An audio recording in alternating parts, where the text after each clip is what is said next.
Zamir's hands trembled as he pulled the blinds halfway down. Outside, the Tel Aviv night was heavy, still. Dagon stood by the doorway, his eyes scanning the dark streets through the slits. "They're watching every channel now," Zamir whispered. "Even the ops I trusted are reporting on me. They think I flipped." "But I didn't, Josh. I didn't." Dagon didn't respond. He wasn't sure if he believed him yet, but something had begun to fester inside Mossad. Missions had been compromised. Men died before reaching their targets. And twice Dagon had walked into ambushes that should have never happened. Now he had a name. Someone inside, he leaned in. "Tell me everything." Zamir exhaled. "You're not the only one sniffing around. Someone higher up is pulling strings. The leak, it's not just a mistake, it's coordinated. And if I'm right, they've already moved against you too." That night, Dagon slipped out through the back stairwell and vanished into the streets. No backup, no surveillance, just silence and suspicion. 2 days later, he was in Haifa, far from the agency's reach. And there, waiting at a modest apartment overlooking the bay, was Maya. Not a Mossad agent, not a handler, just a woman with warm eyes and a heart untouched by espionage. They'd met once, by chance. She'd stitched his side after a failed op when he was dropped off anonymously at a hospital. He never told her who he was, but she never pressed. She opened the door, surprise flashing into a smile. "You look tired." "I am," he said simply. She poured tea, sat across from him. "You don't have to talk, just be here." For the first time in weeks, he let his guard down. Her voice was soft. "You saved lives. I could see it in your eyes, but I also saw the cost."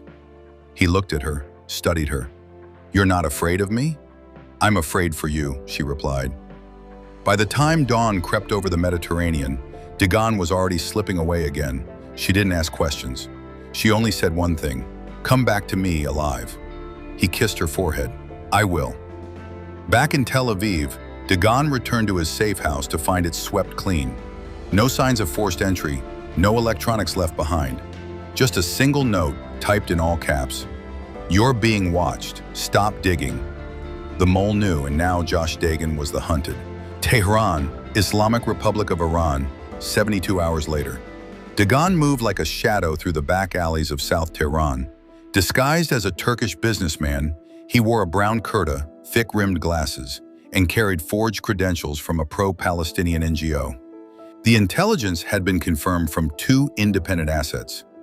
Ismail Haniyeh was in Tehran. Haniyeh, leader of Hamas's political bureau and one of Israel's most wanted men, was attending the swearing-in ceremony of Iran's new president. Behind the official reception halls, he was holding side meetings with IRGC generals, plotting future operations against Israeli targets abroad. Mossad had tried to eliminate him twice before. Once in Damascus, failed. Once in Cairo, he never showed. This time, Dagon wasn't taking chances. The target location, a heavily guarded guest villa near Evin Prison, used to house VIP foreign allies. No press, no cameras, no exit plan. Just the kind of op Dagon specialized in. Earlier that day, posing as a foreign maintenance contractor, Dagon gained access to the villa through a temporary gas line repair team.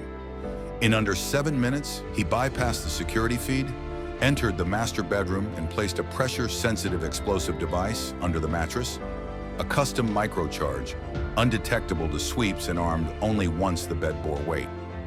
He was out by nightfall, vanishing into Tehran's chaotic streets.